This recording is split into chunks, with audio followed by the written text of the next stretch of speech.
કોંગ્રેસના કાઉન્સિલરો નગરપાલિકાના શાળાઓમાં ધરણા ઉપર બેઠેલા છે. જે આપણે રજૂઆત કરી કે તેમના કામો નથી થતા તેવી બાબતે તેમના જે આક્ષેપો છે તે વાત એટલી સત્ય નથી. નગરપાલિકા દ્વારા તમામ નગરપાલિકા વિસ્તારમાં જે ફરિયાદો આવતી હોય તેના કામો ક્રમશઃ નિયમ મુજબની પ્રક્રિયા કરી અમલ કરવામાં આવતો હોય છે.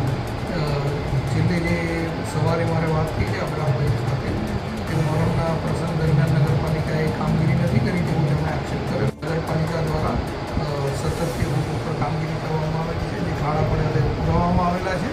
નગરપાલિકા વિસ્તારમાં જે જગ્યાએ રસ્તા ઉપર ખાડા પડ્યા છે તે પૂરવાની કામગીરી નગરપાલિકા દ્વારા શરૂ કરવામાં આવેલી છે. ક્રમશઃ પહેલાં અત્યારે મુખ્ય રસ્તાના કામો લીધેલા છે અને આગામી સમયમાં જે તમામ જે ફરિયાદો આવતી હશે તેનો ક્રમશઃ નિકાલ કરવામાં આજે જે બેઠા છે તો આજે લોકો જે પ્રશ્નો એમણે જે એકચ્યુઅલી જે કોઈ કરવાપાત્ર જે જેન્યુન પ્રશ્નો હશે ને જેનો નિકાલ આવી શકતો હશે એ ચોક્કસ નગરપાલિકા દ્વારા નિયમ મુજબની પ્રક્રિયા અનુસરી અને નિકાલ કરવામાં આવશે. 4 અને 5માં તમામ નગરપાલિકાના તમામ વોર્ડ એક સરકાર છે નગરપાલિકામાં છે અને જે વોર્ડની જે નગરજનોની જે સમસ્યા આવતી હોય છે તેને ક્રમશઃ નિયમ મુજબની પ્રક્રિયા કરી અને અમલ કરીને નિકાલ એમના આક્ષેપો છે ખૂબ ગંભીર છે કે જે અમે રજૂઆતો કરીએ છીએ નથી થતા.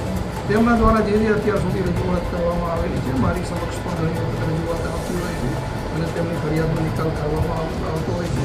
તેમ છતાં પણ આવી કોઈ એમની ફરિયાદ થયેલી હોય તો એ મને રજૂઆત કરશે તો તે ધ્યાને લઈ અને એનો નિકાલ કરવામાં આવશે.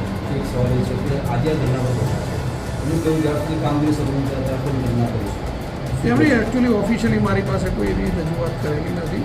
તેમની જે કોઈ માગણી હશે અને કામગીરી જે તાત્કાલિક કરવા માટે હશે તે બને તેટલી ત્વરાએ નિકાલ કરવામાં આવશે.